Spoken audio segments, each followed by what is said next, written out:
Donc, avec les changements climatiques, les changements de l'environnement, il y a vraiment des changements d'idéologie dans le niveau agriculture. Puis, on a un agronome ici qui va pouvoir m'expliquer un petit peu les enjeux et les changements en biotechnologie.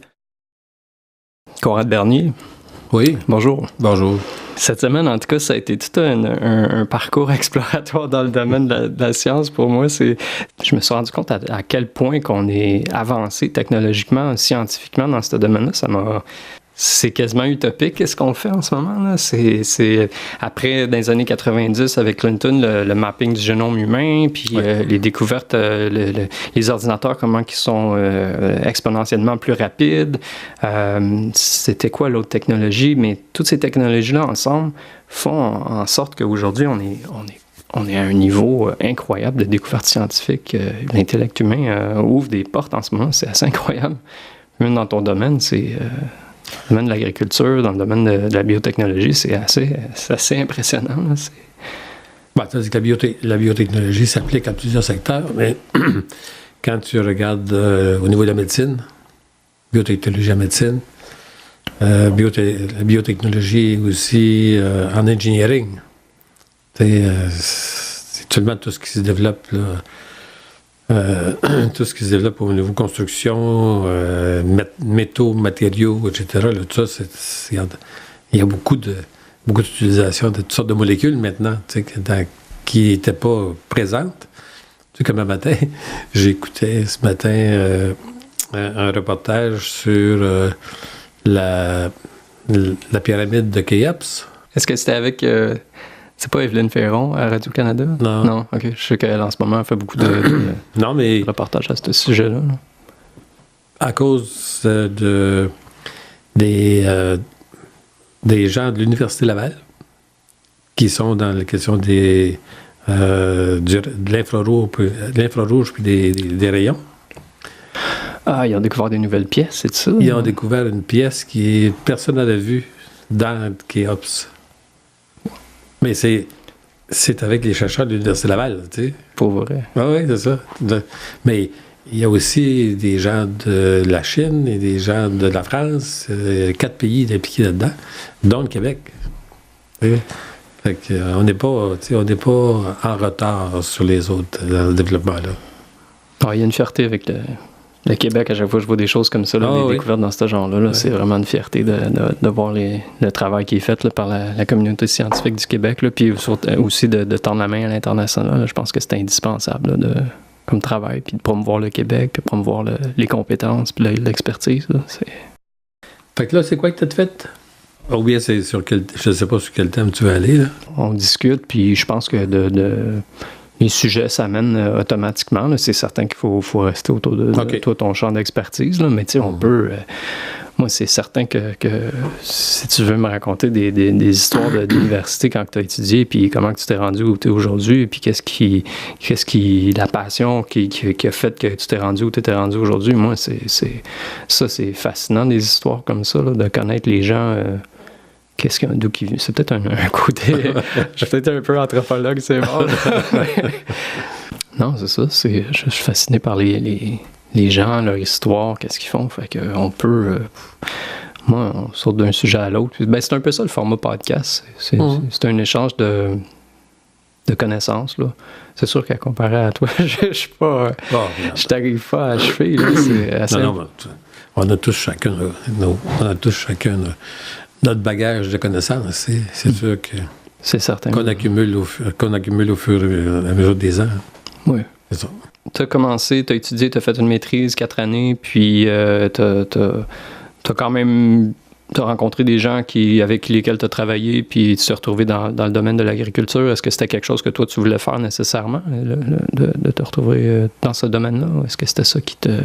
dans ta première passion? Ma première passion, ça aurait été plus au niveau des pêches. Et quand je suis allé débuter mon cours en 1957 à la Pocatière, à ce moment-là, parce qu'il n'y avait pas de faculté d'agriculture ni de pêche à Laval, mais les facultés étaient à la Pocatière. Parce qu'à ce moment-là, à la Pocatière, ils donnaient à la fois les pêches et l'agriculture. Mais après avoir fait les 2 premières années, là, il fallait choisir, mais je voyais qu'il y avait peut-être plus à ce moment-là, il y avait beaucoup plus d'avenir dans l'agriculture que dans les pêches, parce que les pêches, les gens qui étaient au niveau de la faculté des pêches, ils étaient 7-8, tu sais, puis le gros de leur activité, c'est qu'ils vendaient des poissons le vendredi à la Pocatière, tu sais. Donc, c'était pas vraiment le champ d'activité que je voulais avoir. OK, à cette époque-là, pourquoi, dans le fond, c'était pas autant avancé? C'était vraiment pas un domaine qui avait été développé autant que à l'époque? Non, disons qu'il n'y avait pas de... Il n'y avait pas de limite de pêche. Les gens pêchaient. Il n'y avait pas de surpêche comme on a présentement. Il n'y avait pas de quota de pêche. C'était juste plus un secteur de développement qui était le maintien des ressources halieutiques au niveau où elles étaient. Puis un peu... C'était plus des gens qui allaient plus souvent comme... quand ils faisaient leur cours, ils faisaient plus leur cours en fonction d'aller comme professeur en biologie, si tu veux. L'objectif, puis la majorité de ceux que j'ai connus, ont tous fini comme professeurs, tu sais. Donc, c'était pas une activité terrain comme l'agriculture. Mais moi, comme je venais de la ferme, donc l'activité terrain, rencontre des gens, diversité, m'intéressait plus. OK, fait que c'était pas une décision crève-cœur De changer, de changer, là. Non. Okay. Et j'ai jamais regretté d'avoir choisi cette passion-là de l'agriculture. Et donc, j'ai obtenu... regarde, au moment où j'ai terminé, il y avait très peu de jobs. En 64, là, c'était vraiment très, très peu les jobs. Sur 42 que nous étions dans ma promotion, on est 6 qui avons eu un job en terminant. Mais l'avantage que ça a eu, parce qu'on arrivait à l'Université Laval, c'est une nouvelle faculté, les professeurs, qu'on avait des jeunes professeurs et tout ça, et les jeunes professeurs, ce qu'ils voulaient, c'est d'avoir des gens pour la maîtrise et le doctorat. Donc, il y en a eu 28 qui ont fait des maîtrises, puis il y en a eu de ça, les 3/4 qui ont fait le doctorat. Donc, ça a été quand même une bonne façon de pouvoir amener tout de suite, autour des années 65, 76 jusqu'à 70, d'amener tout de suite des gens qui avaient au moins une très bonne éducation, puis aussi des diplômes, puis aussi des connaissances. C'est là que c'est parti, en fait. C'est que l'agriculture du Québec... c'est dans ces années-là que ça a vraiment commencé. C'est parti là. Okay. Oui. Ça. Puis rendu là, c'est quasiment... c'est une vocation. Ça devient vraiment une vocation de continuer, de persister, puis de... C'est entre 6 et 7 ans, qu'il faut que tu ajoutes à ton... Mais étant donné qu'il n'y a pas de job, fait que, il y avait des bourses d'études, donc les gens ont plutôt préféré aller à la maîtrise du doctorat. Regarde, encore de mes confrères, j'ai de mes confrères qui ont fait leur doctorat, qui ont été professeurs à l'Université Laval, professeurs à l'Université de Montréal. On a des gens qui ont marqué l'agriculture du Québec. Entre autres, un de mes bons amis, Claude Saint-Pierre, il a développé 18, on n'appelle pas ça des races, là, mais c'est des variétés de blé puis d'avoine. Et ces variétés ont été distribuées à travers le monde. Là. Donc, tu sais, avec la génétique des plantes, il a travaillé là-dessus toute sa vie. Il était enseignant à l'université, mais il a réussi à développer ça pour avoir mis en place des variétés qui sont encore utilisées aujourd'hui, le blé Laval, des choses comme ça, qui ont été aussi des précurseurs. Ah oui, c'est ça le nom, le blé de Laval? Oh oui. Ah oui. Oui. Le blé Laval. Blé Laval. Okay. Blé Laval 19, si je me souviens bien, c'est ça. Est-ce qu'on le voit sur l'écran ici? Est-ce que c'est... Je sais pas si tu le... Il est là. C'est okay. en plein ça. Hommage à Claude André Saint-Pierre. Bon. Il est professeur émérite à l'Université Laval. Est-ce que tu as eu le privilège d'enseigner à l'Université de Laval? Est-ce que tu l'as déjà...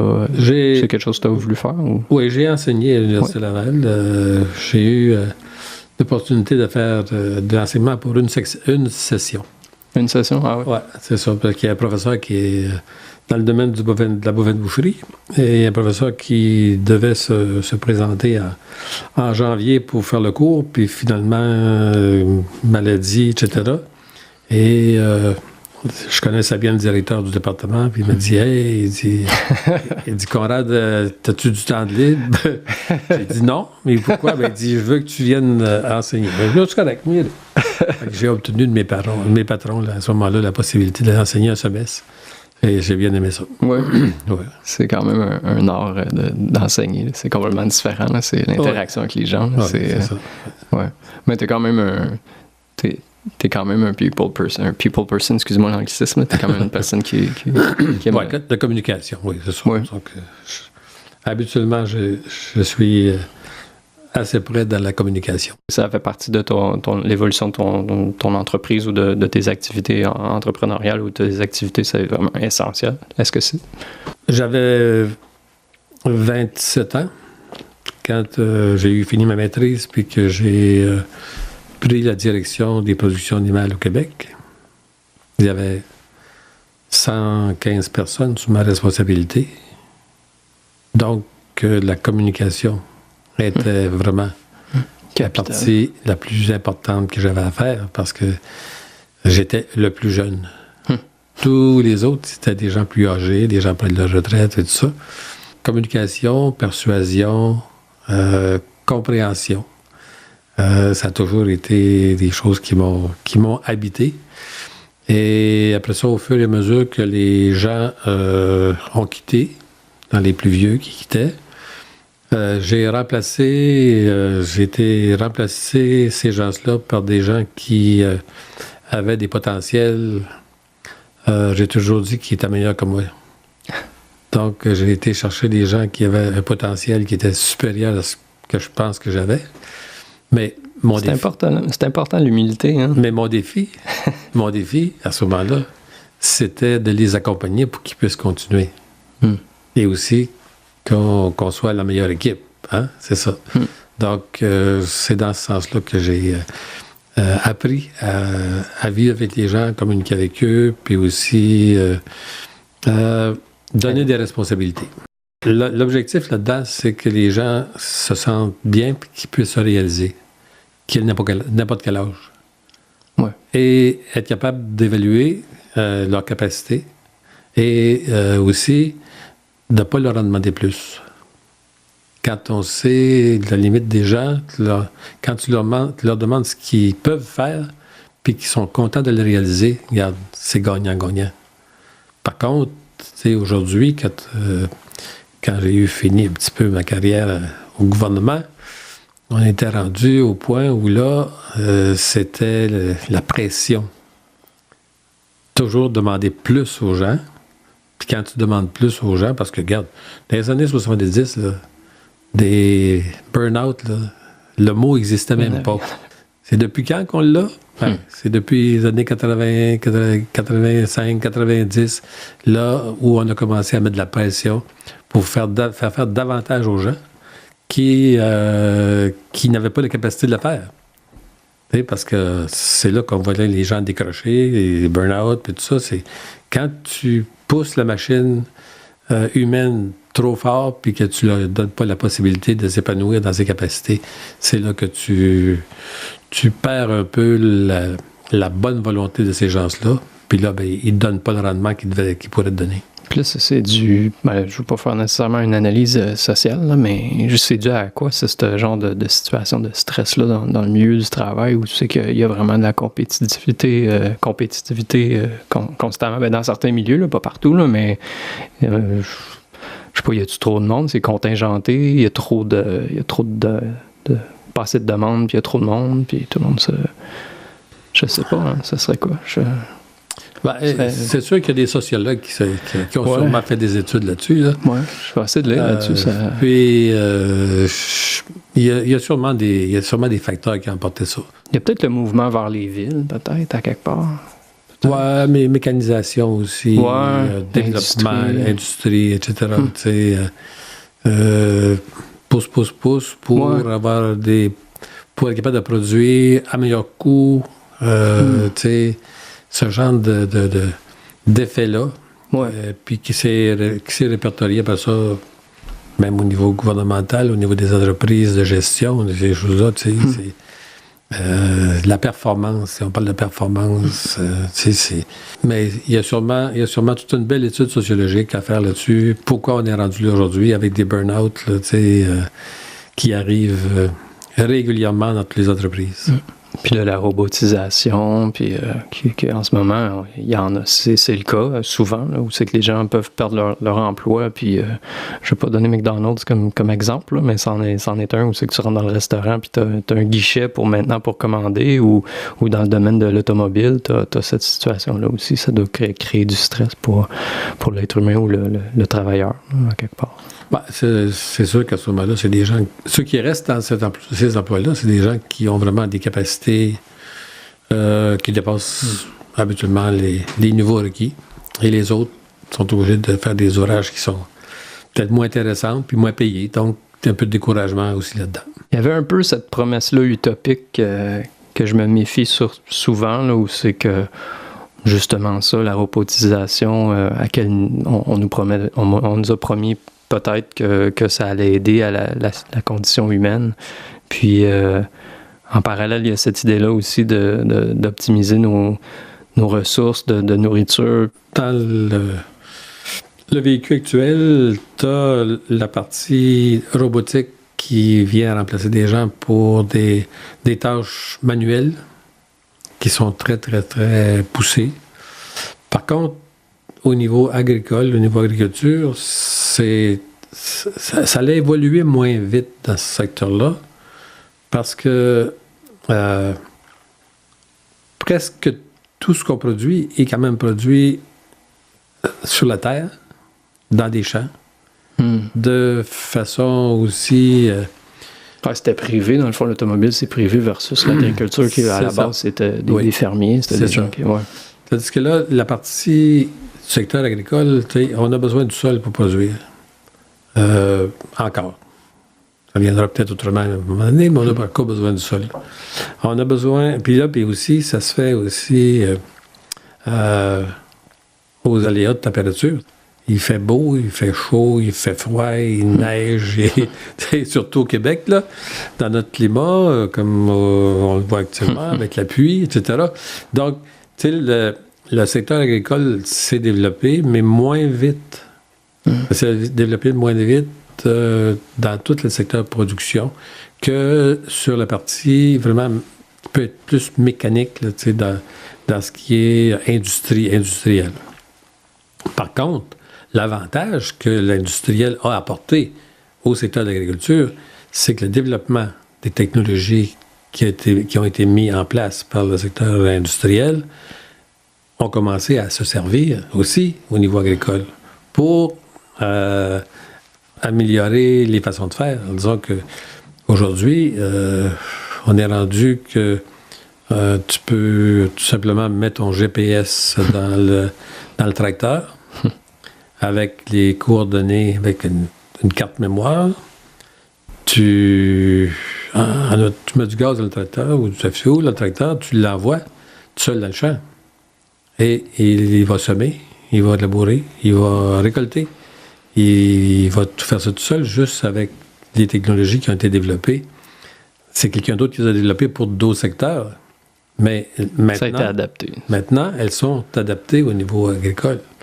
On a des éléments aussi sophistiqués que quand il faut mettre, disons, un engrais minéral dans un champ qui peut avoir centaines d'hectares, avec la carte des sols qui a été faite, et aussi avec le pH, avec toutes les conditions qui sont déjà mises dans ta carte. Derrière, l'épandeur qui va envoyer, elle va juste mettre la quantité qu'elle a de besoin. Pour vrai, wow. Donc, tu sais, puis ça se fait tout seul. Le tracteur s'en va en avant, la machine en arrière, elle décide, quand tu arrives dans tel secteur, là, on détecte le fait qu'il faut qu'elle mette un peu plus, un peu moins. Disons que ça se fait, tout se fait de façon mécanique, mais aussi avec une précision, technologie de précision qui est fantastique. L'autre secteur qui s'est développé beaucoup au cours des dernières années, c'était les drones. Oui, c'est vrai, t'en vois. Oui, je vais te laisser le raconter. Non, mais ça, on voit ça maintenant à la télévision pour les gens qui veulent aller faire un petit tour en prison, là, mais c'est pas ça. Les drones en agriculture sont équipés avec des éléments d'infrarouge.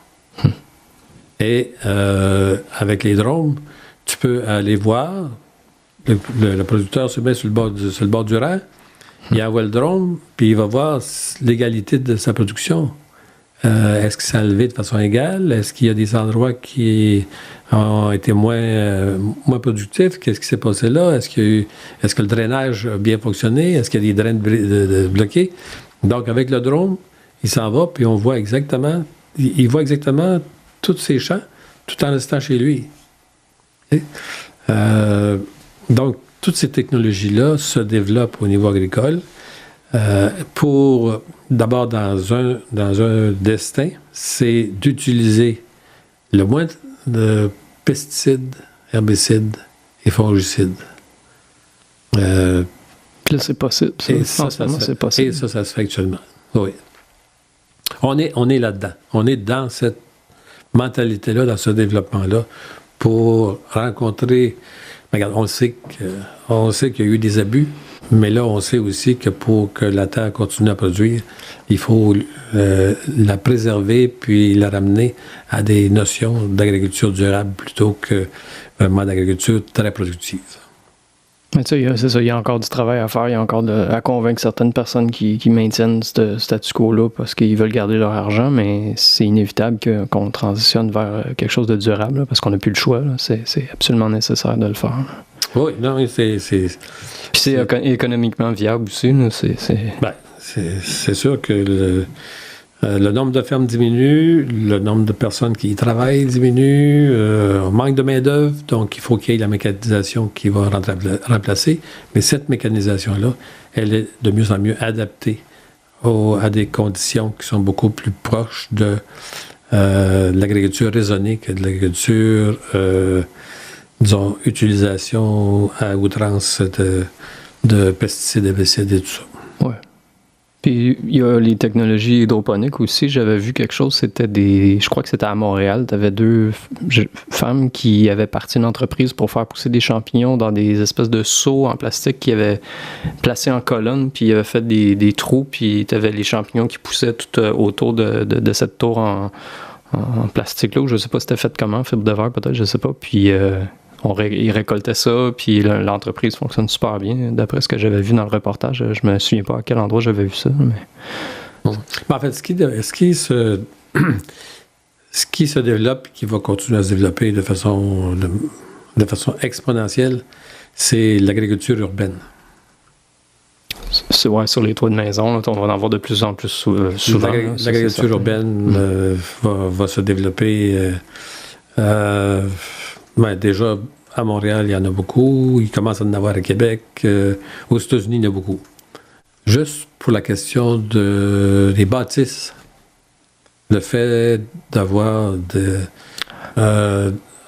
sol sur la couverture, c'est sûr que ça prend une structure qui est un peu plus forte, là, mais le fait d'avoir du sol, à ce moment-là, il y a une meilleure climatisation des bâtisses.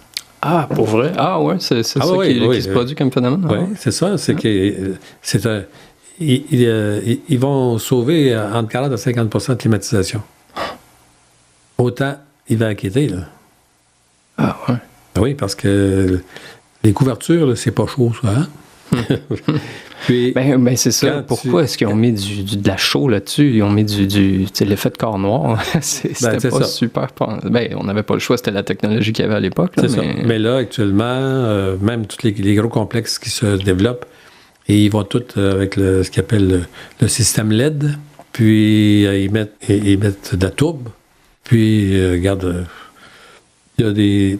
Quand on parle de système LED, on ne parle pas des lumières LED? Non. Okay. Non, c'est le nouveau système qui est pour l'utilisation maximale des espaces et aussi de la verdure. Tu as des petites bâtisses qui se font où les gens, maintenant, même ici à Québec, j'ai vu ça, il y a pas loin du Concorde, dans ce coin-là, il y a un bloc appartement, qui a une terrasse sur le dessus avec jardin. Ça, donc, c'est excellent. C'est ce qui s'en vient. C'est ce qui s'en vient. Les gens vont avoir leur jardin sur la couverture. Ben, le château Frontenac avec les abeilles, hein? C'est ça.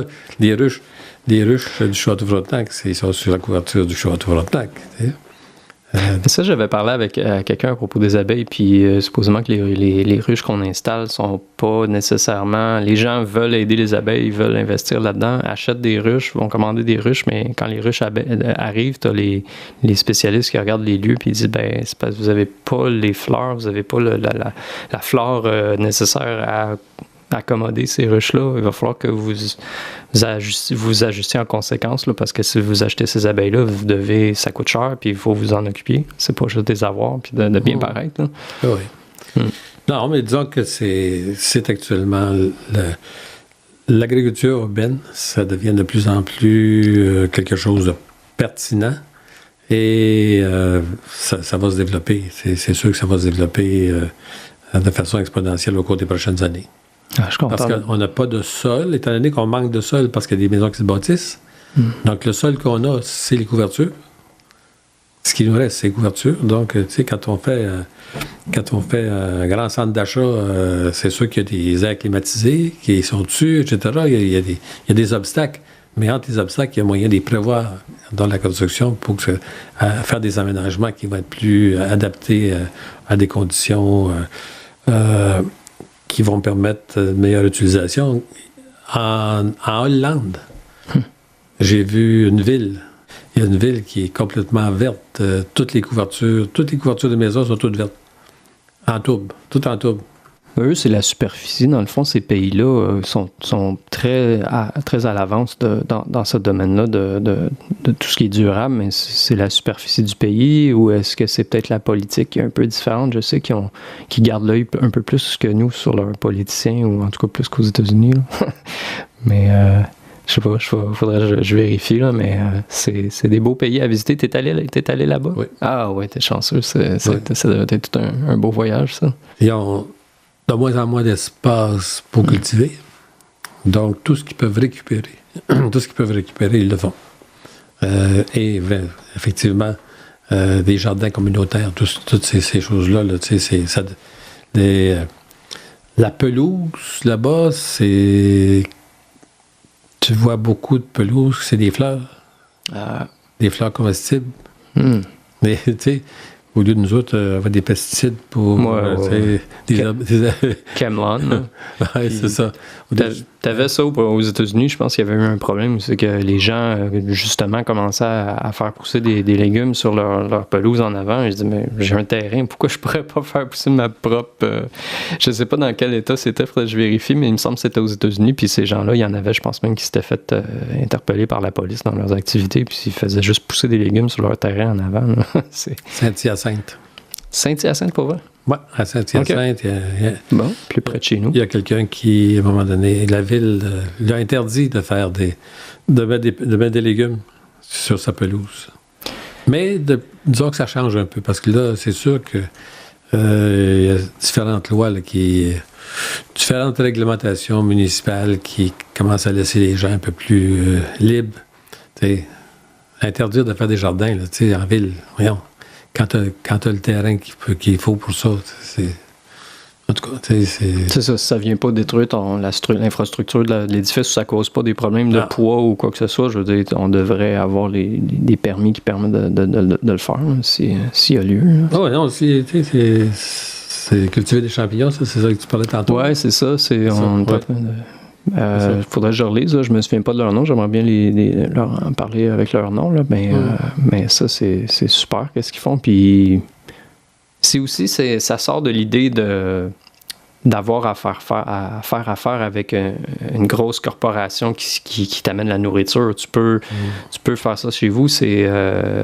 comment on appelle ça? C'est off the grid, entre guillemets. Là. Ouais. C'est des gens, c'est des communautés. C'est les communautés qui reprennent un peu de terrain. Ça, je trouve ça vraiment intéressant. Il y a cette idée-là en arrière là, qui est vraiment intéressante.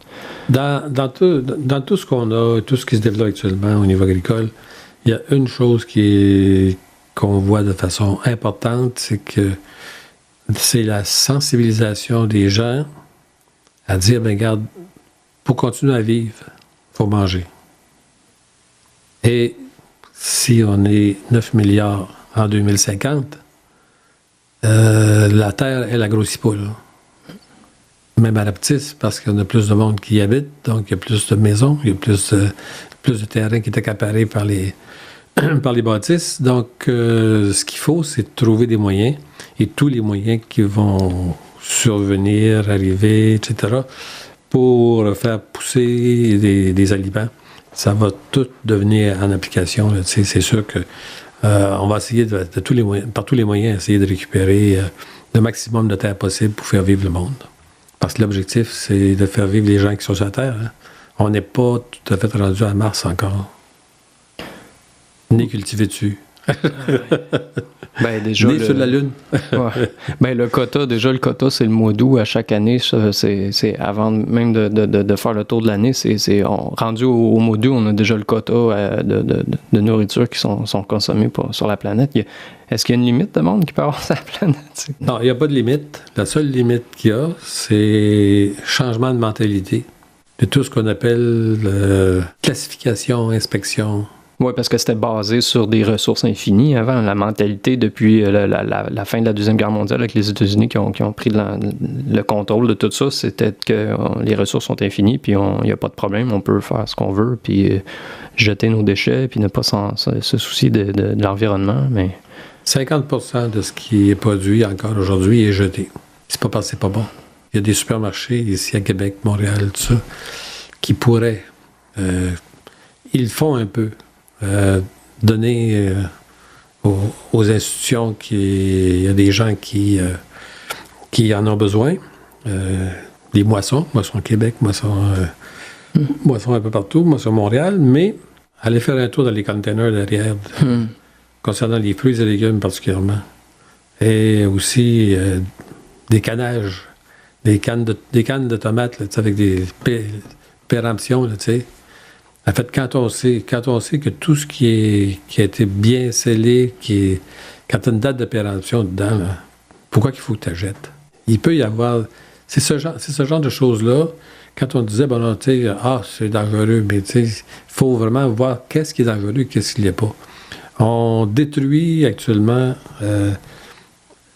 la moitié du monde. On pourrait faire vivre tout le monde qui ne mange pas.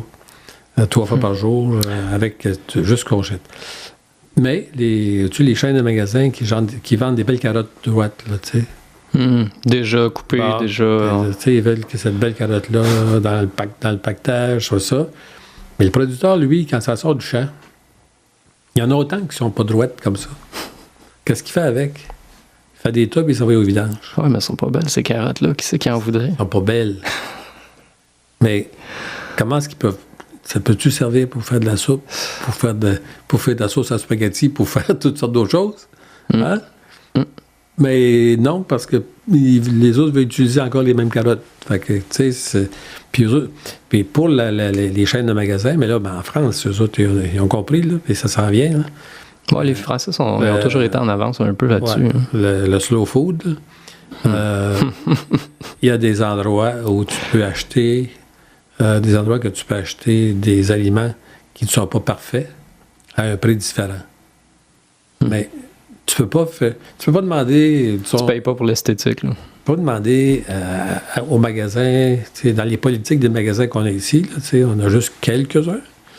On ne peut pas leur demander à ces gens-là de vendre de la nourriture qui n'est pas standardisée. Ils veulent pas ça. C'est pas dans leur mœurs encore. Par contre, s'il y a d'autres magasins qui s'ouvrent à côté, où là, tu peux acheter des bêtes, des carottes, des pommes, tous tes fruits et légumes, qui n'ont pas peut-être le standard pour les grands magasins. Mais regarde, c'est ces gens-là. Moi, ça me ferait rien d'aller acheter, c'est sûr. d'aller acheter des bêtes chez ces gens-là, plutôt que de les acheter au IGA, au Metro, choses comme ça. Mais c'est ça, c'est que nos magasins n'ont pas encore compris la nécessité de nourrir le monde. Ouais, la mentalité, c'est la mentalité du produit, très propre, très présentable. C'est ça. Qui est important. Enveloppé dans du cellophane. Ouais, enveloppé dans du plastique, et tout ça. Ça va changer. On n'est pas sur le point où c'est que... Ben, il y a une urgence, ça c'est certain qu'il y a une urgence en ce moment. Là. Puis, est-ce qu'il y en a à Québec est-ce que tu as des noms d'endroits que là j'en ai trouvé à Montréal, là, mais ils l'ont fait. Vrac et Boco à Montréal, sûrement qu'il y en a à Québec. Là. Ben, c'est surtout au niveau des marchés publics. Quand tu vas au marché du Vieux-Port, les marchés de Sainte-Foy, dans ces marchés-là, c'est là que tu retrouves des aliments qui sont peut-être un petit peu imparfaits, mais puis qui sont aussi à des prix très convenables. Là. Oui, il y a les paniers bio aussi. Ben oui. C'est intéressant, ça aussi. Ah oui. Ouais. Ben oui, les paniers bio, regarde, dans le panier bio, là, c'est pas... Ça vient de la terre du sud. Là, c'est pas dans le cellophane. Hein? C'est pas dans le plastique du cellophane, c'est de la terre, puis c'est présenté tel que récolté. Ouais. Donc ta carotte, elle peut être un petit peu croche, mais c'est pas si grave que ça. Toutes les vitamines sont dedans, même que peut-être que les vitamines sont encore meilleures. Ben, c'est sûr qu'il faut quand même s'assurer qu'elle ait tous les éléments nécessaires pour pousser et bien faire, mais présentement, on aurait suffisamment de nourriture pour nourrir le monde et que tout le monde puisse manger tous les jours. Ça, on l'a. Toutes les statistiques sont là pour le prouver. Le seul secteur où on a le plus de difficultés, c'est celui des grains. Maïs, blé. Pourquoi que c'est un problème de... Parce que ce secteur-là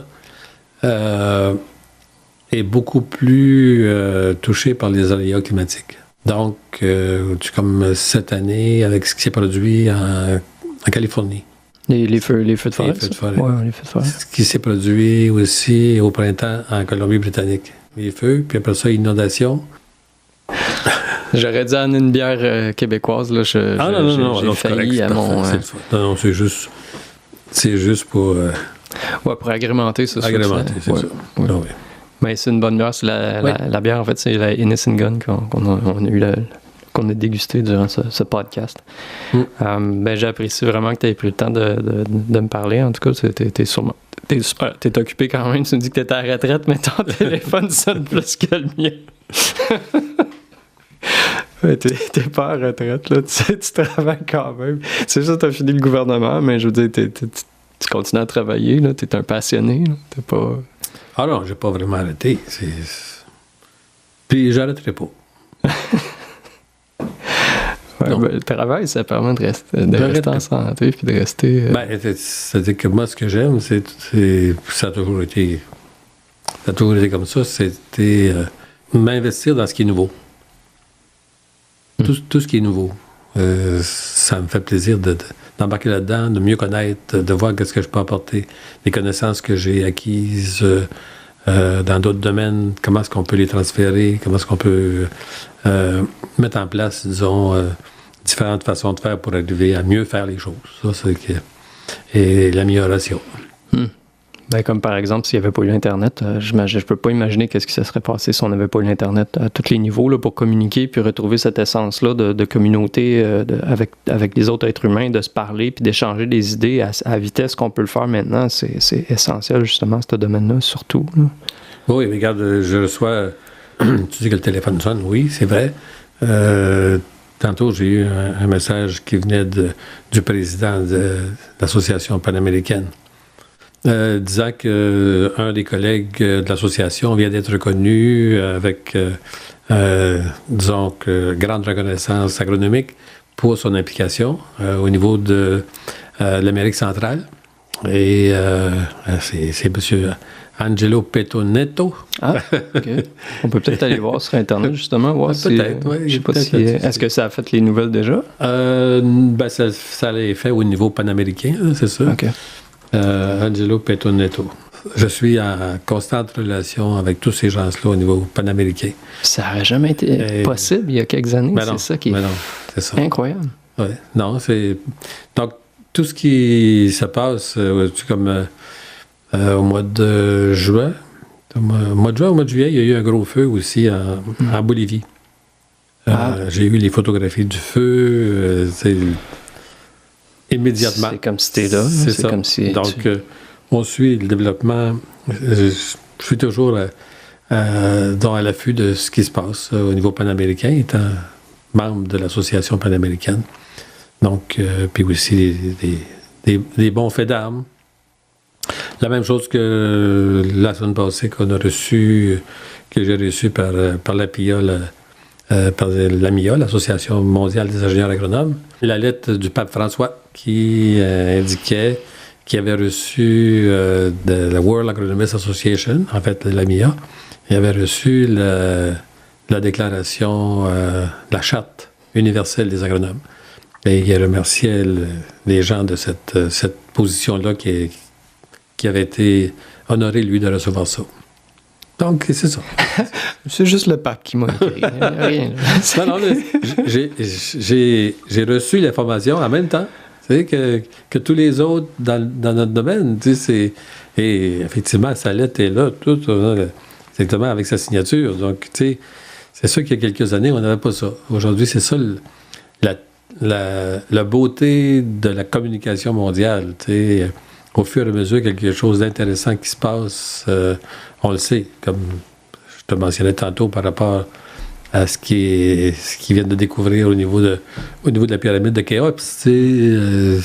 La personne était là-bas, puis ici, on y parlait ce matin, et on avait l'information. Donc, la mondialisation n'a pas nécessairement juste des défauts. Elle a beaucoup de qualités pour nous permettre de pouvoir continuer et même améliorer notre façon de vivre sur cette planète-là. Moi, je suis très confiant qu'on va arriver à mettre en place des moyens qui vont nous permettre de continuer à vivre, de continuer à se développer et de trouver